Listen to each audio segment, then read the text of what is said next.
Kepala Polisi Anti-Teror di London, Inggris, Richard Farley, memutuskan menjadi mualaf pada tahun 1993.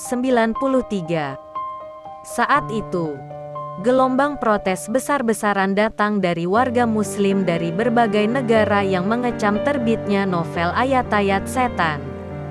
Novel karya penulis India, Salman Rushdie itu dianggap menghujat kehidupan Nabi Muhammad Shallallahu Alaihi Wasallam. Hal ini membuat Farley penasaran, mengapa Muslim bisa semarah itu.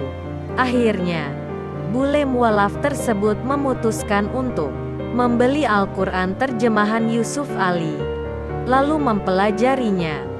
Ketika mempelajari isi di dalamnya, Farley dikejutkan dengan berbagai informasi ilmiah yang tidak bisa dia bantah kebenarannya.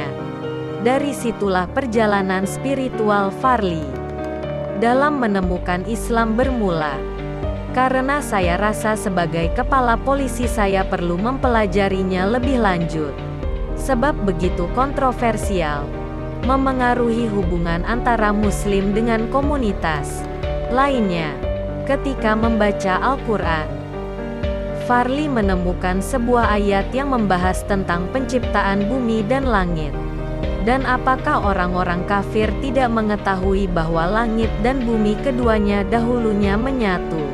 Kemudian kami pisahkan antara keduanya, tulis ayat tersebut. Ketika membaca ayat itu, Farley langsung memikirkan teori dentuman besar atau Big Bang dan penciptaan alam semesta.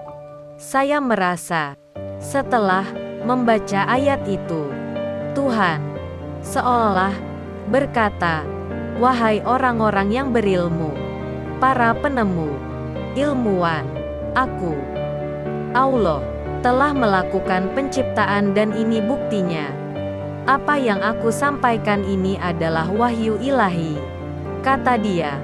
Ayat tersebut berhasil menarik perhatian Farley. Terlebih dia pernah belajar geologi saat di bangku kuliah.